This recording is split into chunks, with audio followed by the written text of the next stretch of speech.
الحمد لله رب العالمين والصلاة والسلام على سيد الأنبياء والمرسلين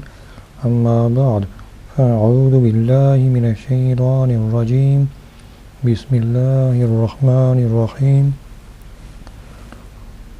آج کے بیان میں ہم حیض کے کچھ مسائل بیان کریں گے۔ اللہ تعالیٰ سننے اور پھر عمل کرنے کی توفیق عطا فرمائے۔ بالغہ عورت کے آگے کے مقام سے جو خون عادی طور پر نکلتا ہے اور بیماری یا بچہ ہونے کے سبب سے نہ ہو اسے حیض کہتے ہیں، اور اگر بیماری سے ہو تو استحاضہ کہتے ہیں، اور بچہ ہونے کے بعد جو خون نکلے اس کو نفاس کہتے ہیں۔ حیض کی مدت کم سے کم 3 دن 3 راتیں یعنی پورے 72 گھنٹے۔ 1 منٹ بھی اگر کم ہے تو حیض نہیں ہے، اور زیادہ سے زیادہ 10 دن اور 10 راتیں ہیں۔ 72 گھنٹے سے ذرا بھی پہلے ختم ہو جائے تو حیض نہیں بلکہ استحاضہ ہے۔ ہاں اگر کرن چمکی تھی کہ شروع ہوا اور 3 دن 3 راتیں پوری ہو کر کرن چمکنے ہی کے وقت ختم ہوا تو حیض ہے، اگرچہ دن بڑھنے کے زمانہ میں طلوع روز بروز پہلے اور غروب بعد کو ہوتا رہے گا، اور دن چھوٹے ہونے کے زمانہ میں آفتاب کا نکلنا بعد کو اور ڈوبنا پہلے ہوتا رہے گا، جس کی وجہ سے ان 3 دن رات کی مقدار 72 گھنٹے ہونا ضروری نہیں، مگر عین طلوع سے طلوع اور غروب آفتاب سے غروب آفتاب تک ضرور 1 دن رات ہے۔ ان کے ماں سوا اگر اور کسی وقت شروع ہوا تو وہی 24 گھنٹے پورے کا 1 دن رات دیا جائے گا۔ مثلا آج صبح کو ٹھیک 9 بجے شروع ہوا اور اس وقت پورا پہر دن چڑھا تھا تو کل ٹھیک 9 بجے 1 دن رات ہوگا، اگرچہ ابھی پورا پہر بھر دن نہ آیا، جبکہ آج کا طلوع کل کے طلوع سے بعد ہو، یا پہر بھر سے زیادہ دن آ گیا ہو جبکہ آج کا طلوع کل کے طلوع سے پہلے ہو۔ 10 رات دن سے کچھ بھی زیادہ خون آیا تو اگر یہ حیض پہلی مرتبہ اسے آیا ہے تو 10 دن تک حیض ہے، بعد کا استحاضہ، اور اگر اسے پہلے حیض آ چکے ہیں اور عادت 10 دن سے کم کی تھی تو عادت سے جتنا زیادہ ہو استحاضہ ہے۔ اسے یوں سمجھے کہ اس کو 5 دن کی عادت تھی، اب آیا 10 دن تو کل حیض ہے، اور 12 دن آیا تو 5 دن حیض کے، باقی 7 دن استحاضہ کے۔ اور ایک حالت مقرر نہ تھی بلکہ کبھی 4 دن کبھی 5 دن، تو پچھلی بار جتنے دن آئے تھے وہی اب بھی حیض کے ہیں، باقی استحاضہ کے۔ یہ ضروری نہیں کہ مدت میں ہر وقت خون جاری رہے جب بھی حیض ہو، بلکہ اگر بعض وقت آئے جب بھی حیض ہوگا۔ کم سے کم 9 برس کی عمر سے حیض شروع ہوگا، اور انتہائی عمر حیض آنے کی 55 سال ہے۔ اس عمر والی عورت کو ایسا اور اس عمر کو سن ایاس کہتے ہیں۔ 9 برس کی عمر سے پہلے جو خون آئے وہ استحاضہ ہے، یوں ہی 55 سال کی عمر کے بعد جو خون آئے، ہاں پچھلی صورت میں اگر خالص خون آئے یا جیسا پہلے آتا تھا اسی رنگ کا آیا تو پھر حیض ہے۔ حمل والی کو جو خون آیا وہ استحاضہ ہے، یوں ہی بچہ ہوتے وقت جو خون آیا اور ابھی آدھے سے زیادہ بچہ باہر نہیں نکلا تو وہ استحاضہ ہے۔ 2 حیضوں کے درمیان کم از کم پورے 15 دن کا فاصلہ ضروری ہے، یوں ہی نفاس اور حیض کے درمیان بھی 15 دن کا فاصلہ ضروری ہے۔ تو اگر نفاس ختم ہونے کے بعد 15 دن پورے نہ ہوئے تھے کہ خون آیا تو یہ استحاضہ ہے۔ حیض اس وقت سے شمار کیا جائے گا کہ خون فرج خارج میں آ گیا، تو اگر کوئی کپڑا رکھ لیا ہے جس کی وجہ سے فرج خارج میں نہیں آیا، داخل ہی میں رکا ہوا ہے، تو جب تک کپڑا نہ نکالے گی حیض والی نہ ہوگی، نمازیں پڑھے گی، روزے رکھے گی۔ حیض کے 6 رنگ ہیں: سیاہ، سرخ، سبز، زرد، گدلا اور مٹیلا۔ سفید رنگ کی رطوبت حیض نہیں ہوگی۔ 10 دن کے اندر رطوبت میں ذرا بھی میلا پن ہے تو وہ حیض ہے، اور 10 دن رات کے بعد بھی میلا پن باقی ہے تو عادت والی کے لیے جو دن عادت کے ہیں جو دن روٹین کے ہیں وہ حیض ہے، اور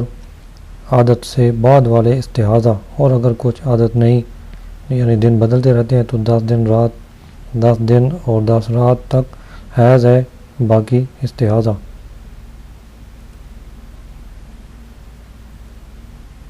جس عورت کو پہلی مرتبہ خون آیا اور اس کا سلسلہ مہینوں یا برسوں برابر جاری رہا کہ بیچ میں 15 دن کے لیے بھی نہ رکا تو جس دن سے خون آنا شروع ہوا اس دن سے 10 روز تک حیض ہے اور باقی 20 دن استحاضہ کے، اور جب تک خون جاری رہے یہی قاعدہ بڑھتا جائے گا۔ اور اگر اس سے پیشتر حیض آ چکا ہے تو اس سے پہلے جتنے دن حیض کے تھے ہر 30 دن میں سے اتنے دن حیض کے سمجھیں، اور جو باقی دن بچیں وہ استحاضہ کے ہوں گے۔ جس عورت کو عمر بھر خون آیا ہی نہیں یا آیا مگر 3 دن سے کم آیا تو عمر بھر وہ پاک ہی رہی، اور اگر ایک بار 3 دن رات خون آیا پھر کبھی نہ آیا تو وہ فقط 3 دن رات حیض کے ہیں، باقی ہمیشہ کے لیے پاک۔ جس عورت کو 10 دن خون آیا اس کے بعد سال بھر تک پاک رہی پھر برابر خون جاری رہا تو وہ اس زمانہ میں نماز روزے کے لیے ہر مہینہ میں 10 دن حیض کے سمجھے اور باقی 20 دن استحاضہ کے۔ کسی عورت کو ایک بار حیض آیا اس کے بعد کم سے کم 15 دن تک پاک رہی پھر خون برابر جاری رہا، اور یہ یاد نہیں کہ پہلے کتنے دن حیض کے تھے اور کتنے طہر کے، مگر یہ یاد ہے کہ مہینے میں ایک ہی مرتبہ حیض آیا تھا، تو اس مرتبہ جب سے خون شروع ہوا 3 دن تک نماز چھوڑ دے، پھر 7 دن تک ہر نماز کے وقت میں غسل کرے اور نماز پڑھے، اور ان 10 دن میں شوہر کے پاس نہ جائے، پھر 20 دن تک ہر نماز کے وقت تازہ وضو کر کے نماز پڑھے، اور دوسرے مہینہ میں 19 دن وضو کر کے نماز پڑھے، اور ان 20 یا ان 19 دن میں شوہر اس کے پاس جا سکتا ہے، اور جو یہ بھی نہ یاد ہو کہ مہینے میں ایک بار آیا تھا یا 2 بار تو شروع کے 3 دن میں نماز نہ پڑھے، پھر 7 دن تک ہر وقت میں غسل کر کے نماز پڑھے، پھر 8 دن تک ہر وقت میں وضو کر کے نماز پڑھے، اور صرف ان 8 دنوں میں شوہر اس کے پاس جا سکتا ہے، اور ان 8 دن کے بعد بھی 3 دن تک ہر وقت میں وضو کر کے نماز پڑھے، پھر 7 دن تک غسل کر کے، اور اس کے بعد 8 دن تک وضو کر کے نماز پڑھے، اور یہی سلسلہ ہمیشہ جاری رکھے۔ اور اگر طہارت کے دن یاد ہیں، مثلا 15 دن تھے اور باقی کوئی بات یاد نہیں تو شروع کے 3 دن تک نماز نہ پڑھے، پھر 7 دن تک ہر وقت غسل کر کے نماز پڑھے، پھر 8 دن وضو کر کے نماز پڑھے، اس کے بعد پھر 3 دن اور وضو کر کے نماز پڑھے، پھر 14 دن تک ہر وقت غسل کر کے نماز پڑھے، پھر 1 دن وضو ہر وقت میں کرے اور نماز پڑھے، پھر ہمیشہ کے لیے جب تک خون آتا رہے ہر وقت میں غسل کرے۔ اور اگر حیض کے دن یاد ہیں، مثلا 3 دن تھے اور طہارت کے دن یاد نہ ہوں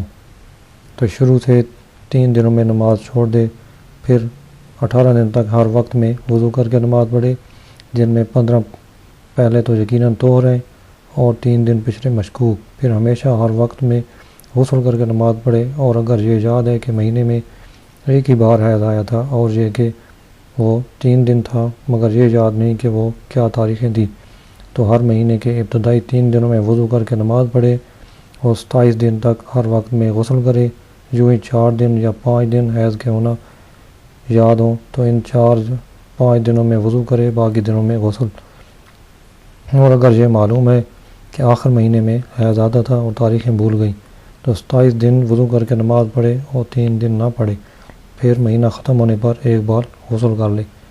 اور اگر یہ معلوم ہے کہ 21 سے شروع ہوتا تھا اور یہ یاد نہیں کہ کتنے دن تک آیا تھا تو 20 کے بعد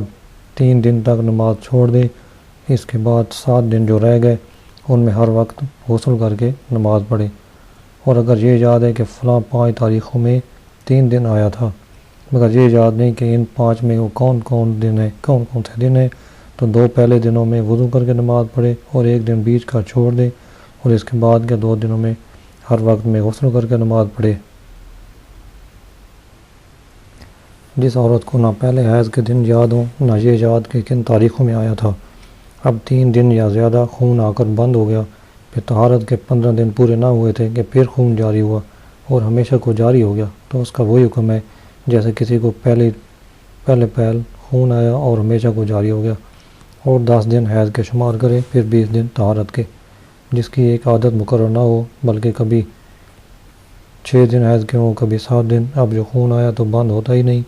تو اس کے لیے نماز روزے کے حق میں کم مدت یعنی 6 دن حیض کے قرار دیے جائیں گے، اور 7ویں روز نہا کر نماز پڑھے اور روزہ رکھے، مگر 7 دن پورے ہونے کے بعد پھر نہانے کا حکم ہے، اور 7ویں دن جو فرض روزہ رکھا ہے اس کی قضا کرے، اور عدت گزرنے یا شوہر کے پاس رہنے کے بارے میں زیادہ مدت یعنی 7 دن حیض کے مانے جائیں گے، یعنی 7ویں دنوں سے قربت جائز نہیں ہے۔ جس عورت کو 3 دن سے کم خون آ کر بند ہو گیا اور 15 دن پورے نہ ہوئے کہ پھر آ گیا، تو پہلی مرتبہ جب سے خون آنا شروع ہوا ہے حیض ہوگا۔ اب اگر اس کی کوئی عادت ہے تو عادت کے برابر حیض کے دن شمار کر لے، ورنہ شروع سے 10 دن تک حیض اور پچھلی مرتبہ کا خون استحاضہ۔ کسی کو پورے دن رات خون آ کر بند ہو گیا، پورے 3 دن رات خون آ کر بند ہو گیا اور اس کی عادت اس سے زیادہ کی تھی، پھر 3 دن رات کے بعد سفید رطوبت عادت کے 3 دنوں تک آتی رہی، تو اس کے لیے صرف وہی 3 دن رات حیض کے ہیں اور عادت بدل گئی ہے۔ 3 رات دن سے کم خون آیا، پھر 15 دن تک پاک رہی، پھر 3 دن رات سے کم آیا، تو نہ پہلی مرتبہ کا حیض ہے اور نہ یہ، بلکہ دونوں استحاضہ ہیں۔ اس کے بعد کچھ مسائل نفاس کے بارے میں۔ نفاس میں کمی کی جانب کوئی مدت مقرر نہیں۔ نصف سے زیادہ بچہ نکلنے کے بعد ایک آن بھی خون آیا تو وہ نفاس ہے، اور زیادہ سے زیادہ اس کا زمانہ 40 دن رات ہے، اور نفاس کی مدت کا شمار اس وقت سے ہوگا کہ آدھے سے زیادہ بچہ نکل آیا، اور اس بیان میں جہاں بچہ ہونے کا لفظ آئے گا اس کا مطلب یہی ہوگا۔ کسی کو 40 دن سے زیادہ خون آیا تو اگر اس کے پہلی بار بچہ ہوا ہے یا یہ یاد نہیں کہ اس سے پہلے بچہ پیدا ہونے میں کتنے دن خون آیا تھا، تو 40 دن رات نفاس ہے اور باقی استحاضہ، اور جو پہلی عادت معلوم ہو تو عادت کے دنوں تک نفاس ہے، اور جتنا زیادہ ہے وہ استحاضہ۔ بچہ پیدا ہونے سے بیشتر جو خون آیا نفاس نہیں بلکہ استحاضہ ہے۔ حمل ساقط ہو گیا اور اس کا کوئی عضو بن چکا ہے جیسے ہاتھ، پاؤں، انگلیاں، تو یہ خون نفاس ہے، ورنہ اگر 3 دن رات تک رہا اور اس سے پہلے 15 دن پاک رہنے کا زمانہ گزر چکا ہے تو حیض ہے، اور جو 3 دن سے پہلے ہی بند ہو گیا یا ابھی پورے 15 دن طہارت کے نہیں گزرے ہیں تو یہ استحاضہ ہے۔ پیٹ سے بچہ کاٹ کر نکالا گیا تو اس کے آدھے سے زیادہ نکالنے کے بعد نفاس ہے۔ حمل ساقط ہونے سے پہلے کچھ خون آیا کچھ بعد کو، تو پہلے والا استحاضہ ہے، بعد والا نفاس۔ یہ اس صورت میں ہے جب کوئی عضو بن چکا ہو، ورنہ پہلے والا حیض ہو سکتا ہے، پہلے والا اگر حیض ہو سکتا ہے تو حیض ہے، نہیں تو استحاضہ۔ حمل ساقط ہوا اور یہ معلوم نہیں کہ کوئی عضو بنا تھا یا نہیں، نہ یہ یاد کہ حمل کتنے دن کا تھا،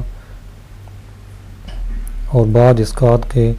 خون ہمیشہ کو جاری ہو گیا، تو اسے حیض کے حکم میں سمجھے کہ حیض کی جو عادت تھی اس کے گزرنے کے بعد نہا کر نماز شروع کر دے، اور عادت نہ تھی تو 10 دن کے بعد، اور باقی وہی احکام جو پہلے حیض کے بیان میں مذکور ہو چکے ہیں۔ 40 دن کے اندر کبھی خون آیا کبھی نہیں،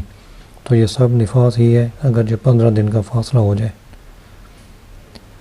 حیض و نفاس والی عورت کو قرآن مجید پڑھنا دیکھ کر یا زبانی اور اس کا چھونا،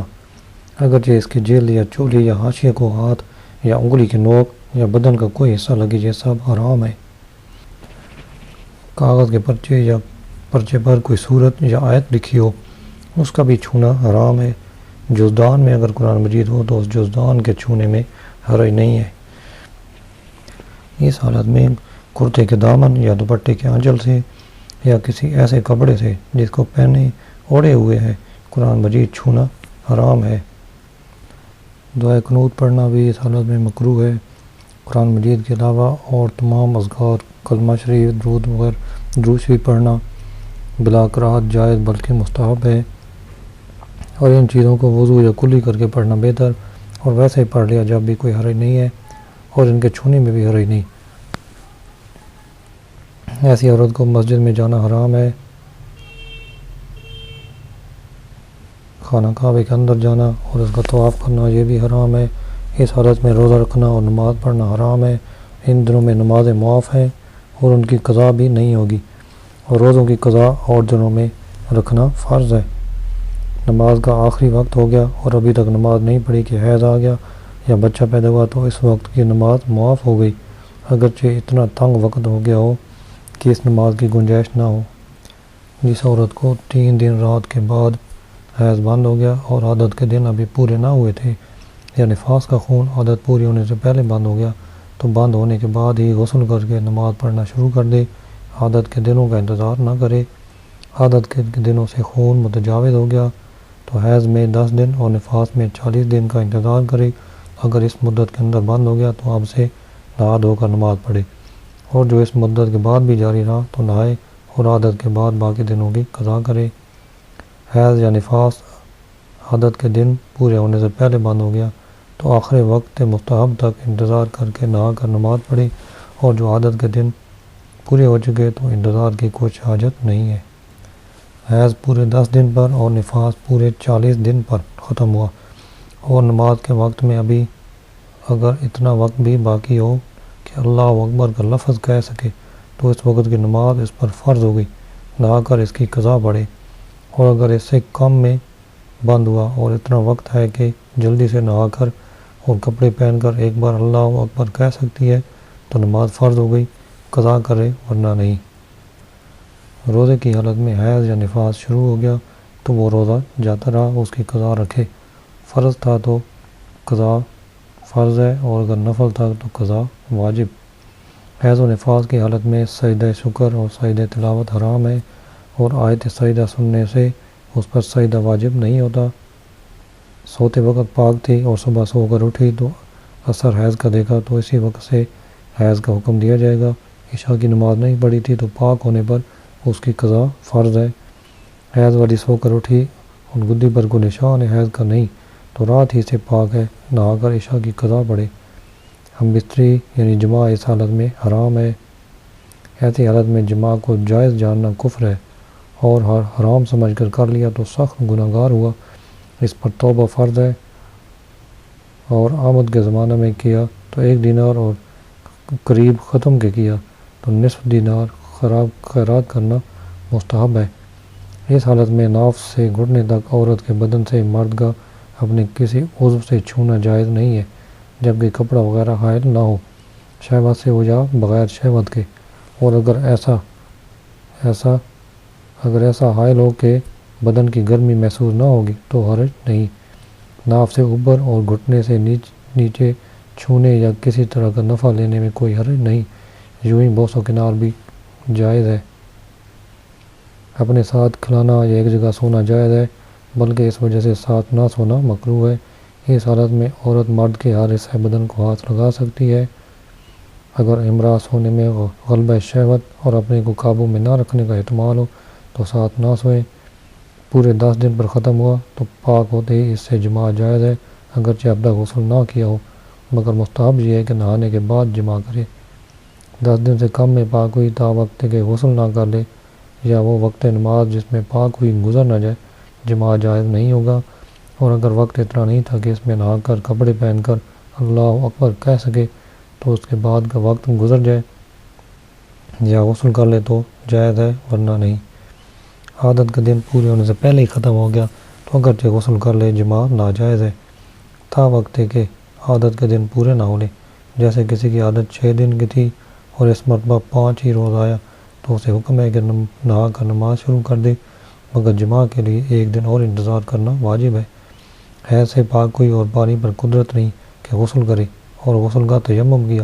تو اسے صحبت جائز نہیں جب تک اس تیمم سے نماز نہ پڑھ لے۔ نماز پڑھنے کے بعد اگرچہ پانی پر قادر ہو کر غسل نہ کیا، صحبت جائز ہے۔ ان باتوں میں نفاس کے بھی وہی احکام ہیں جو حیض کے ہیں۔ نفاس میں عورت کو زچہ خانے سے نکلنا جائز ہے، اس کو ساتھ کھلانے یا اس کا جھوٹا کھانے میں حرج نہیں ہے۔ اکثر عورتوں میں یہ رواج ہے کہ جب تک چلہ پورا نہ ہو لے، اگرچہ نفاس ختم ہو لیا ہو، نہ نماز پڑھے نہ اپنے آپ کو نماز کے قابل جانے، یہ محض جہالت ہے۔ جس وقت نفاس ختم ہوا اسی وقت سے نہا کر نماز شروع کر دے۔ اگر نہانے سے بیماری کا پورا اندیشہ ہو تو پھر تیمم کر لیں۔